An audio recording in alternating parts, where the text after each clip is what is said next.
গত একটা ভিডিওতে আমি আমার এই গ্যাসের চুলাটা দেখিয়েছিলাম, কিনেছি। তো সেই ভিডিওতে একজন আপু কমেন্ট করেছিলেন এই চুলাটা কোন ব্র্যান্ডের এবং দাম কত। তো সেই সবই আছে আজকের এই ভিডিওতে। তো হ্যালো এভরিওয়ান, আসসালামু আলাইকুম। ব্লগস উইথ সাথিয়ার পক্ষ থেকে আমি সাথী কিশোরগঞ্জ থেকে বলছি। কাছে বা দূরে, দেশ বা দেশের বাইরে, যে যেখান থেকে আমার আজকের এই ভিডিওটি দেখছেন সবাইকে জানাচ্ছি অসংখ্য ধন্যবাদ। আশা করছি আপনারা সকলেই খুব ভালো আছেন, আর আমিও আলহামদুলিল্লাহ আমার পরিবারের সাথে বেশ ভালো আছি। আজকের এই ভিডিওটি একটি উইকেন্ডের। সেদিন আমি বাসাতেই ছিলাম, তো বাসার মধ্যেই কি করি আজকের এই ভিডিওতে সেটাই শেয়ার করব। সকালবেলা ঘুম থেকে উঠে অফ ক্যামেরাতে আসলে নাস্তাটা করে নিয়েছি। সকালবেলা নাস্তায় আজকে রুটি তৈরি করেছিলাম, রুটি খাওয়া হয়েছে। আর রুটি তৈরি করলে কিন্তু চুলাটাও নোংরা হয়ে যায়, তাই চুলাটা পরিষ্কার করে নিচ্ছি। তারপর আস্তে ধীরে দুপুরে রান্নাবান্না শুরু করব। আর দুপুরেও আজকে একদম সিম্পল রান্নাবান্নাই করব। কিছু রান্না করা আছে, সিম, ফুলকপি এবং আলু দিয়ে একটা সবজি ভাজি করব। আর তাছাড়াও কিছুটা মুরগির মাংস রান্না করা আছে, সেটাও গরম করে নিব। আর কিছুটা মাছের তরকারিও আছে, সেটাও গরম করে নিব। আর এই দিয়েই মূলত আজকে দুপুরে খাওয়া দাওয়াটা শেষ করে নিব। আর নতুন বাসায় ওঠার পর থেকে প্রধান যে সমস্যাটা হচ্ছে সেটা হচ্ছে লাইটিং, যেটা আমার জন্য খুবই গুরুত্বপূর্ণ ভিডিও করার ক্ষেত্রে। আর সেই লাইটিংয়েরই ভীষণ অভাব আমার এই নতুন বাসায়। বাসাটা যখন দেখতে এসেছিলাম তখন আসলে রুমটা তালা দেওয়া ছিল। আমরা এটারই অপর সাইডের যে ফ্ল্যাটটা আছে সেটা দেখে গিয়েছিলাম, সেই পাশে অবশ্য খোলা, সেজন্য আলো আসে, তো বুঝতে পারিনি।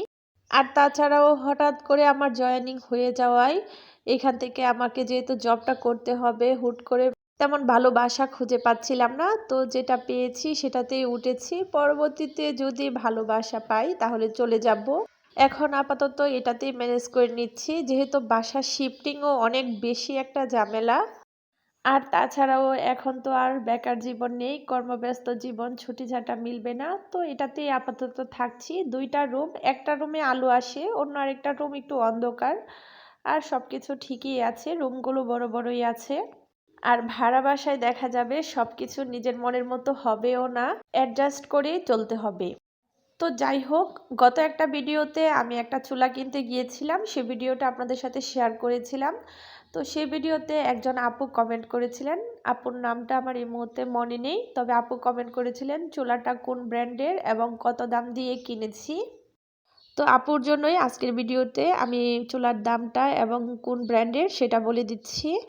চুলাটা হচ্ছে টপার ব্র্যান্ডের, আর এটার দাম পড়েছিল 3600 টাকার মতো সবকিছু মিলিয়ে বলতে চুলার সাথে যে পাইপ থাকে সেটা আর রেগুলেটর, এগুলো মিলিয়ে 3600 টাকার মতো পড়েছিল। চুলার দাম হয়তো বা 3200 অথবা 3300 এরকম টাকা পড়েছিল। তো আশা করছি যে আপু কমেন্ট করেছিলেন সেই আপু যদি আমার আজকের এই ভিডিওটি দেখে থাকেন তাহলে উনি ওনার প্রশ্নের উত্তরটা পেয়ে যাবেন। ভিডিওর এই পর্যায়ে এসে একটা ছোট্ট অনুরোধ করে নিচ্ছি, এই পর্যন্ত ভিডিওটি দেখার পর যদি কোথাও কোনো অংশ একটুও ভালো লেগে যায় তাহলে প্লিজ একটা লাইক করে সম্পূর্ণ ভিডিওটি কন্টিনিউ করবেন। আর শেষ পর্যন্ত ভিডিওটি দেখার পর যদি পরবর্তীতে আমার ভিডিও দেখার প্রতি কোনো প্রকার আগ্রহ সৃষ্টি হয়, অথবা আপনি যদি DIY crafting video, family blog, lifestyle video এই ধরনের ভিডিও দেখতে পছন্দ করেন তাহলে আমার চ্যানেলটিকে সাবস্ক্রাইব করে বন্ধু হয়ে আমার পাশেই থেকে যেতে পারেন। আর যারা অনবরত এগুলো করে আমাকে সাপোর্ট করছেন তাদেরকে জানাচ্ছি অসংখ্য ধন্যবাদ। রান্নাটা বসিয়ে দিয়ে কিন্তু এদিকে আমি আমার ঘরের যত যাবতীয় কাজ আছে গোছগাছ সব কিছুই করে নিয়েছি, আর ওইদিকে রান্নাও হয়ে গেছে। কিছু অফ ক্যামেরাতে করেছি, কিছু অন ক্যামেরাতে করেছি, যেভাবে যেটা সুবিধা হয় সেভাবেই করে নিয়েছি। তো সব কাজ শেষ করে খাওয়া দাওয়া শেষ করে নিয়েছি, এখন বসেছি। আমার শাশুড়ি আম্মু কিছু তেঁতুল দিয়ে দিয়েছিল, তো সেগুলোকে ভাবছি যে একটু রোদ লাগিয়ে তারপর রেখে দিব। অর্ধেকের বেশি তেঁতুল কিন্তু আমি এভাবেই খেয়ে নিয়েছি।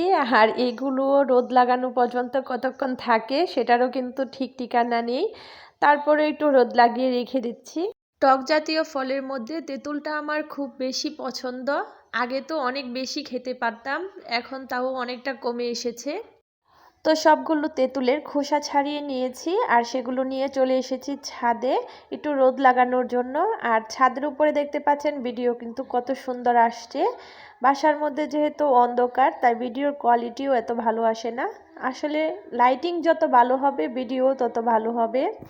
তো যাই হোক, কি আর করা, কিছুই করার নেই। আজকের মতো ভিডিওটি এখানেই শেষ করছি। পরবর্তী ভিডিও দেখার আমন্ত্রণ জানিয়ে আজকের মতো ভিডিওটি এখানেই শেষ করছি। সবাই ভালো থাকবেন, সুস্থ থাকবেন। আল্লাহ হাফেজ। আসসালামু আলাইকুম।